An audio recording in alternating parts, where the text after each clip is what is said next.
Galang dihukum seberat-beratnya. Galang sangat menderita dan tersiksa di kantor polisi. Bahkan saat ini, ternyata Damarlah yang telah menyuruh semua orang untuk memberikan pelajaran kepada Galang atas kejahatannya yang telah menipu Damar selama ini, yang sengaja menjebak Damar, Aksa, dan Amira. Sehingga Galang pun mendapatkan perlakuan yang begitu jahat di kantor polisi, agar Galang merasakan apa yang telah dirasakan oleh Aksa, Amira, dan Damar atas kekacauan yang telah diperbuat Galang saat ini. Dan akhirnya Damar telah berpihak kepada Aksa dan Amira. Bahkan Damar pun tidak berniat lagi untuk menghancurkan rumah tangga Aksa dan Amira.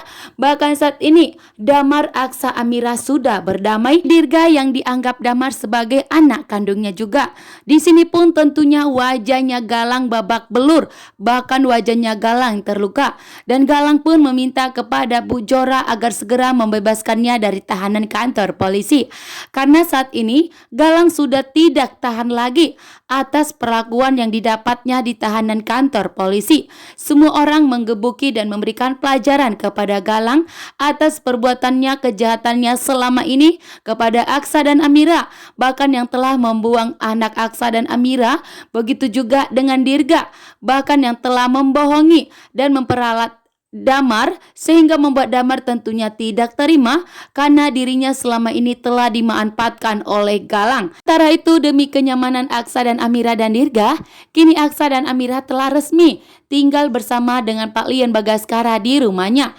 Namun ternyata saat ini Aksa dan Amira justru tidak bebas untuk melakukan hubungan malam pertama mereka dan melakukan hubungan kemesraan mereka. Karena ternyata Pak Lian Bagaskara berulang kali mengganggu dan menghalangi Aksa dan Amira di saat Aksa dan Amira berduaan. Bahkan saat ini Pak Lian Bagaskara telah mengajari Amira sebagai penembak terjitu, membuat Aksa tentunya tercengang dan sangat takut karena ternyata Pak Lian Bagaskara akan mengajarkan Amira semua ilmu yang dipunyainya, sehingga Amira akan menjadi wanita yang kuat sebagai penerus Pak Lian Bagaskara. Membuat Aksa tentunya getar-getir saat ini karena Aksa mengetahui bahwa Pak Lian Bagaskara itu adalah seorang mafia besar. Membuat Aksa tentunya takut jika Pak Lian Bagaskara menurunkannya kepada Amira dan menyuruh Amira sebagai mafia besar. Bahkan Amira pun saat ini sedang berhadapan dengan Pak Lian Bagaskara yang akan mengajarinya sebagai penembak jitu.